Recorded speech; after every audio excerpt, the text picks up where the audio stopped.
अस्सलाम वालेकुम dear students. तो आज हम बात करेंगे अबाउट द ओलिगोसैकराइड्स। हमने प्रीवियस लेक्चर में बात की कार्बोहाइड्रेट्स के बारे में और उसकी first category it's about the monosaccharide, तो वो हम बात कर चुके हैं। लेकिन आज हम बात करेंगे ओलिगोसैकराइड के बारे में कि ये क्या होते हैं और इनकी क्या प्रॉपर्टीज हैं। तो सबसे पहले what is mean by the oligosaccharides? Simply से सच कार्बोहाइड्रेट्स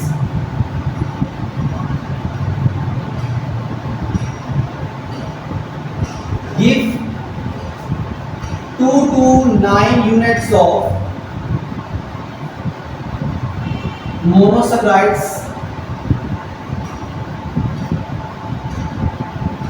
after hydrolysis। ऐसे कार्बोहाइड्रेट्स जो हमें 2 to 9 units of monosaccharide provide करेंगे हाइड्रोलिसिस के बाद। अब हाइड्रोलिसिस का मतलब क्या होता है? Basically simply say the process of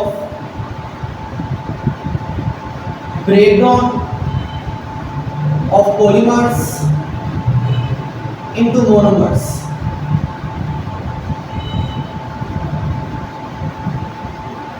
in the presence of water molecule और वाटर।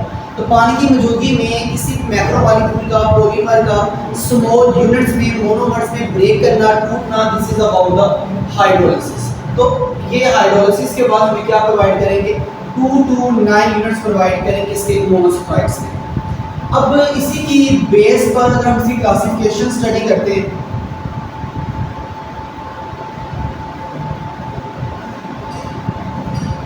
इसकी फर्स्ट क्लास है disaccharides, number third trisaccharides, number four टेट्रासैकराइड्स,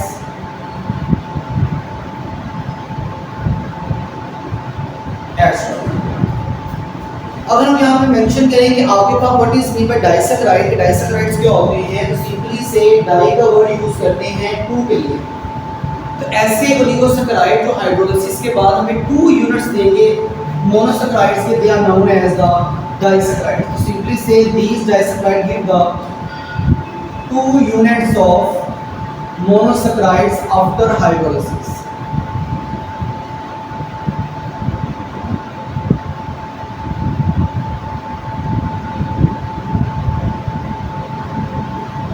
try and tri का मींस 3, तो 3 यूनिट्स प्रोवाइड करेंगे। टेट्रा मींस 4, तो ये 4 यूनिट्स प्रोवाइड करेंगे। So this is about the classification of the oligosaccharides. Further अगर हम बात करते हैं अबाउट इंपॉर्टेंट ओलिगोसैकराइड के हवाले से या इंपॉर्टेंट डाइसैकराइड के हवाले से, तो सिंपली से this one is the sucrose. Sucrose basically वो डाइसैकराइड है जो हाइड्रोलिसिस के बाद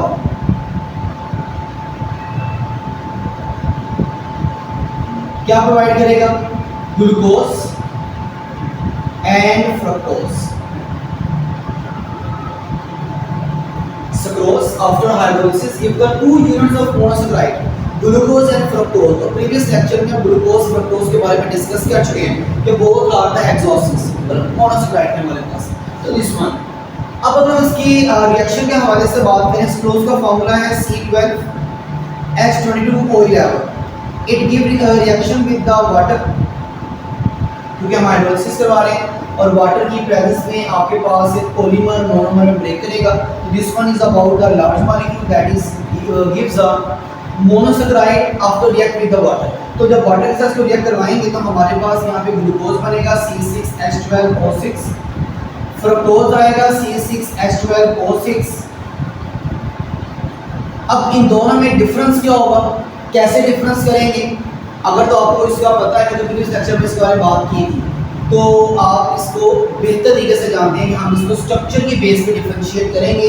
ये आपका पेंटाहाइड्रोक्सी एल्डिहाइड है, ये पेंटाहाइड्रोक्सी कीटोन है, अलबत्ता मॉलिक्यूलर फार्मूला सेम है। अब इक्वेशन बैलेंस करेंगे तो 6 and 6 12 carbon, 12 carbon, 22 and 2 24, 12 plus 12 24, 6 और 6 18, 11 सॉरी 6 और 6 12 और 11 plus 1 12। तो इक्वेशन बैलेंस है। अब एट द बोथ साइड हमारे पास नंबर ऑफ फैक्टर क्या है, इक्वल है। सो this is about the sucrose. Next हम बात करेंगे about their properties.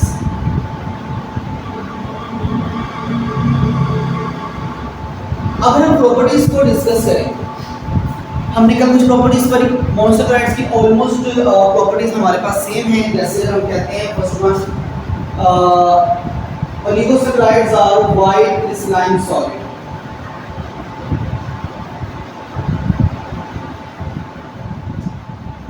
soluble in water,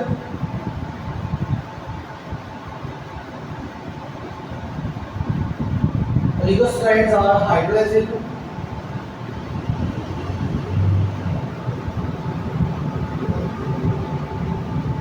further one they are sweet in taste, and last one oligosaccharides may be reducing or non-reducing sugar.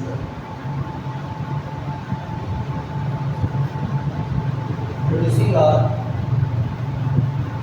non-reducing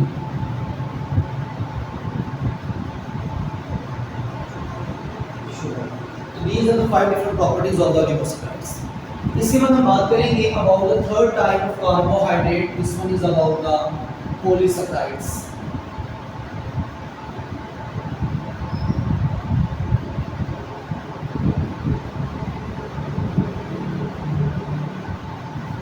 अब polysaccharides का क्या scene होता है? अगर हम पॉलीसैकेराइड्स के हवाले से बात करते हैं तो बेसिकली ऐसे कार्बोहाइड्रेट्स जो आपको क्या प्रोवाइड करें, 100 to 1000 units of monosaccharides after hydrolysis, these are known as the polysaccharides. Simply say that such carbohydrates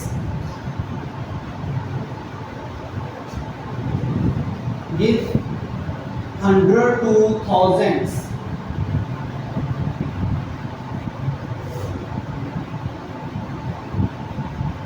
units of monosaccharides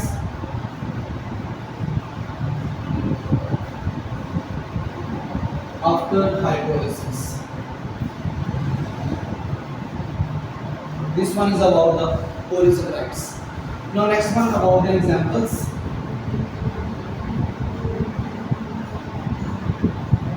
Like starch, cellulose, glycogen, etc. These are the polysaccharides. And next one, properties. तो ये हैं हमारे पास amorphous solid. All polysaccharides are amorphous solid. Number 2, insoluble in water.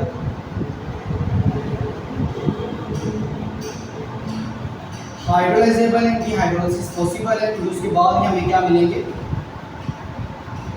Monosaccharide units provide किए जाएंगे। And next one, not sweet in taste and polysaccharides are the non reducing sugars.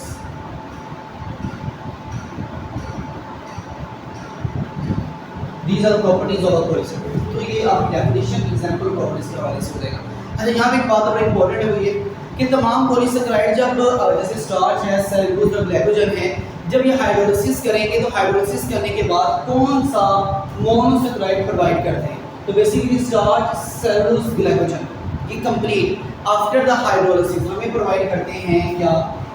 Glucose. Glucose basically वो monomer है, वो monosaccharide है जो कि हमें हासिल होगा after the hydrolysis of starch, cellulose and glycogen. So this one is about the next 2 classification of the carbohydrates, oligosaccharide and polysaccharide. अब इसमें प्रॉब्लम हो तो आप कमेंट सेक्शन में डिस्कस कर सकते हैं। आज का काफ़ी होगा।